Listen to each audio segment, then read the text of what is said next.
Oke, Assalamualaikum warahmatullahi wabarakatuh. Hari ini kita masuk ke materi baru, yaitu terkait dengan ukuran penyebaran data, atau kalau dalam istilah statistik itu lebih dikenal dengan namanya dispersi.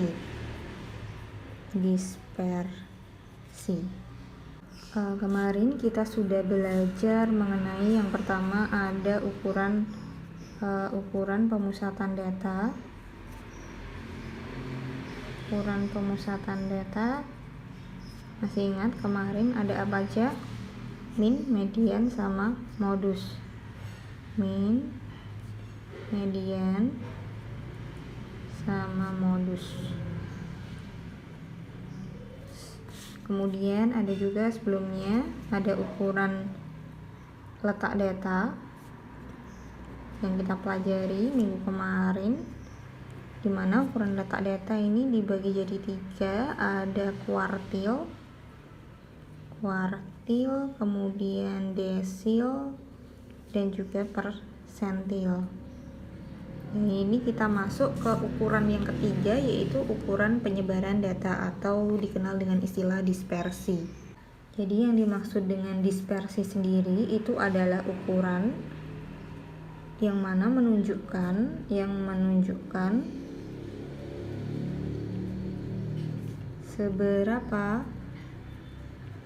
seberapa jauh data itu menyebar dari rata-rata.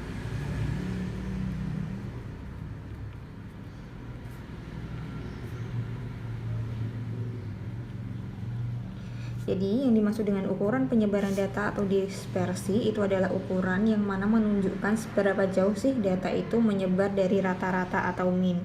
Di mana nilai rata-rata atau min itu kan dia hanya menitik beratkan pada pusat data. Kemarin kita belajar terkait dengan tendensi sentral atau pemusatan data, di mana kan kemarin nilai min itu atau nilai rata-rata itu kan hanya menitik beratkan pada pusat data, tetapi tidak memberikan informasi terkait dengan sebaran nilai dari data tersebut. Oleh karenanya mengapa di sini kita mempelajari terkait dengan ukuran penyebaran data. Jadi intinya yang dimaksud dispersi itu adalah ukuran, bisa dikatakan sebagai metode juga untuk menggambarkan bagaimana sih suatu data itu menyebar terhadap pusat data atau rata-rata data.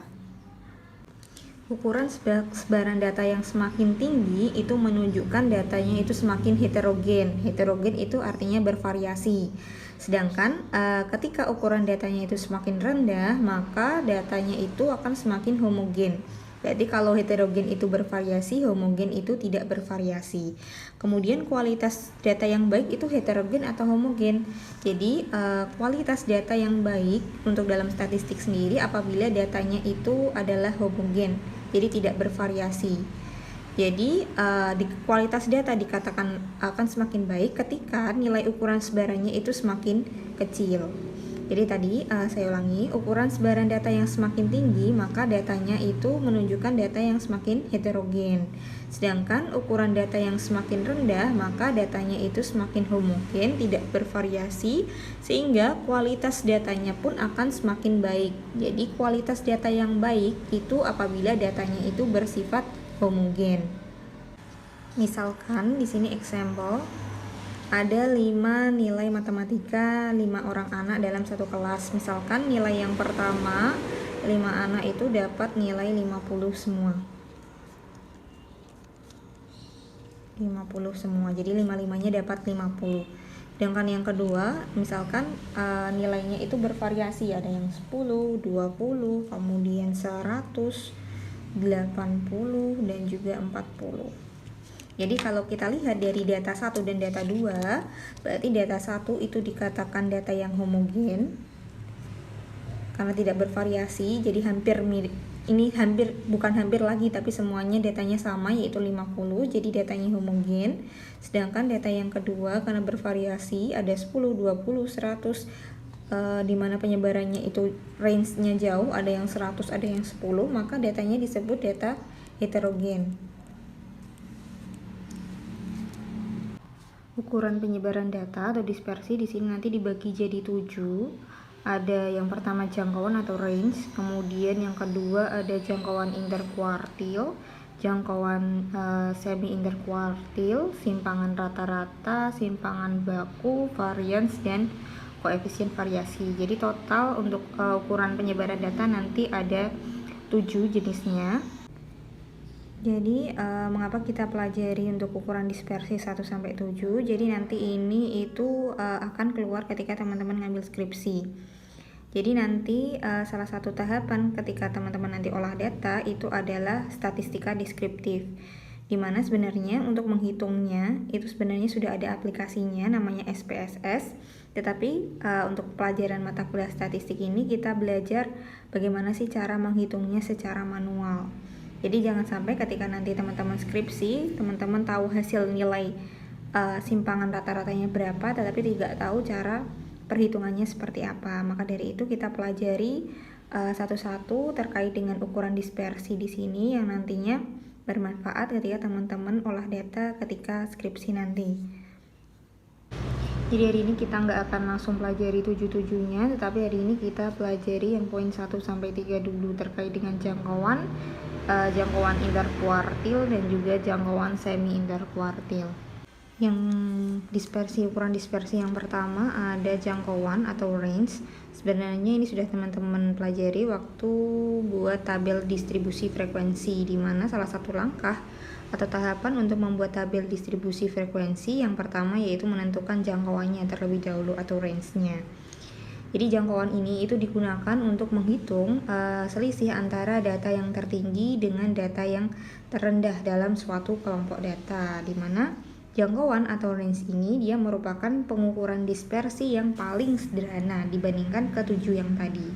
Dimana rumusnya masih ingat, kalau dalam di ukuran penyebaran data jangkauan disimbolkan dengan R, dimana rumusnya X max nilai tertinggi, karena tadi selisih antara nilai tertinggi dengan nilai terendah. Jadi rumusnya jangkauan adalah X max data tertinggi dikurangi dengan data terendah.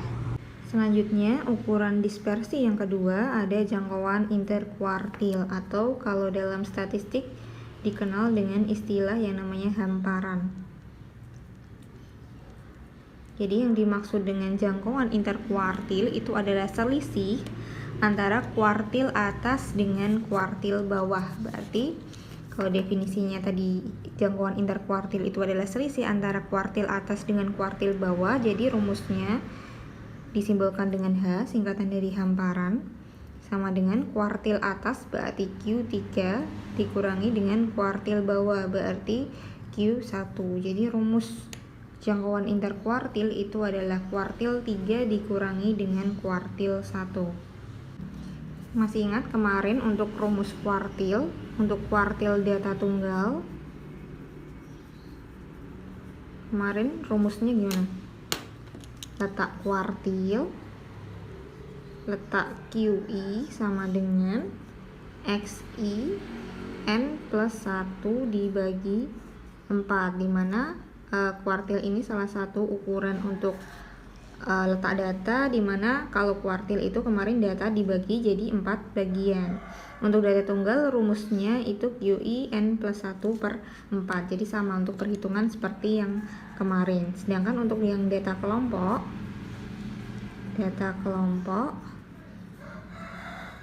rumusnya QI, masih ingat? QI sama dengan tepi kelas bawah ditambah I per 4N dikurangi dengan frekuensi kelas sebelumnya dibagi dengan frekuensi kuartil dikali dengan range-nya atau P-nya. Jadi rumusnya sama. Jadi untuk menentukan jangkauan interkuartil tinggal teman-teman cari kuartil, nilai kuartil 3 dikurangi dengan nilai kuartil yang pertama. Selanjutnya yang ukuran dispersi yang ketiga itu ada jangkauan semi interkuartil. Kalau dalam statistik dikenal dengan istilah simpangan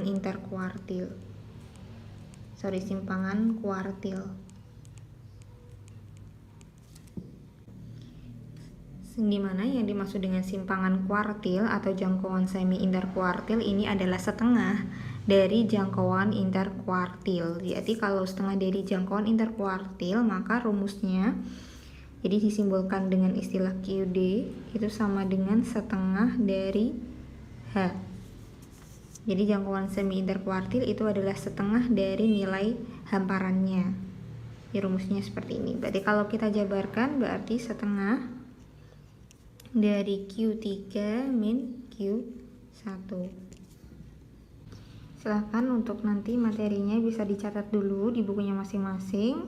Kalau sudah, nanti kita bahas terkait dengan latihan soal untuk mengaplikasikan ketiga rumus ini.